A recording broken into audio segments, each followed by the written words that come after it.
Oke, sekarang kita masuk ke bagian menghitung loss-nya gitu. Dan kita sudah dapat representasinya, jadi ini hal yang mudah sekali ya. C itu konten, O itu adalah output akhir kita. Diekstrak feature map-nya, tinggal mean squared error aja, tinggal dibandingin gitu ya. Seberapa mirip antara konten sama output atau target kita. Itulah content loss, sesimpel itu gitu. Kalau style baru tambah satu step ya, karena kita udah bahas kan ya, style itu nggak bisa sekedar fiturnya doang, tapi kita mau ambil informasi tekstur gitu. Dan menurut Gatis dan kawan-kawan, tekstur itu sebaiknya direpresentasikan menggunakan gram matrix. Teman-teman bahkan bisa meneliti, ada nggak fitur lain selain gram matrix yang bisa representasikan tekstur. Tapi kita ikutin paper aslinya dulu ya gitu. Yaudah, output dan style sama-sama dapat feature map. Feature map kita bisa hitung gram matrixnya, dapat teksturnya. Baru antar teksturnya ini kita hitung seberapa mirip. Pakai mean squared error lagi gitu ya. Jadi kalau tadi mean squared error antara konten dengan output, sekarang mean squared error antara gram dari style sama gram dari output. Itulah style loss gitu. Oke. Jadi kita dapat content loss, kita dapat style loss, maka total loss kita tinggal dikombinasikan linear aja ya, tinggal dijumlahin gitu. Kenapa harus dikombinasi linear, Wir? Kenapa harus dikasih bobot gitu? Karena content loss ini, lossnya pasti by default kecil. Kenapa kecil? Ingat, tadi kan kita itu tebakan awal gambar kita itu apa? Pasti kita akan pakai gambar Kak Najwa, kita tempel ke sini. Tebakan awal kita kan gambar Kak Najwa. Baru perlahan nanti kita akan edit, kita kasih warna, kita akan supaya stylenya mirip karyanya Barley gitu ya.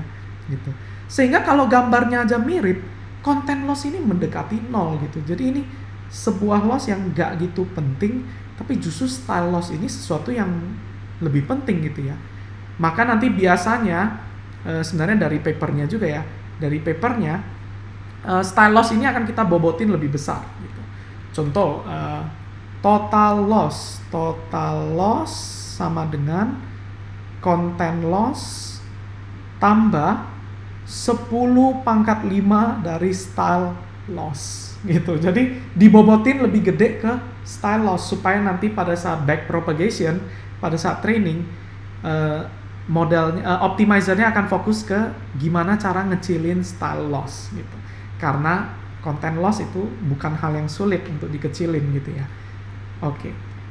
Itulah kenapa ada alpha sama beta di sini ya gitu. Menurut papernya angka yang baik itu sekitar 10 pangkat 3 sampai 10 pangkat 6 gitu ya. Tapi again itu preferensi.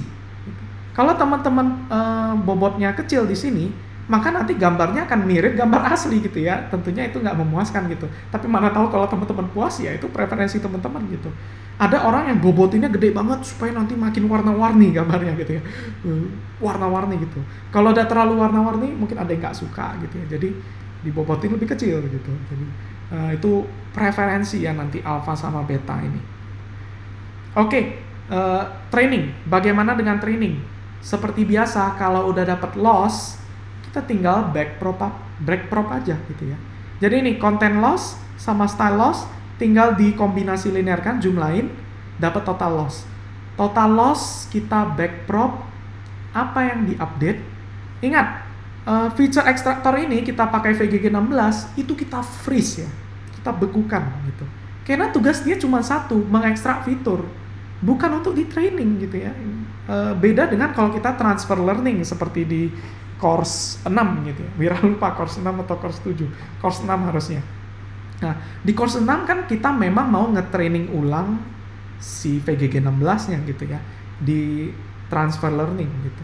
Tapi kali ini hati-hati, feature extractornya sama sekali nggak kita training. Tapi yang kita training adalah seluruh pixel ini. Okay? Seluruh pixel inilah yang akan diupdate menggunakan backprop. Jadi ini agak unik ya gitu.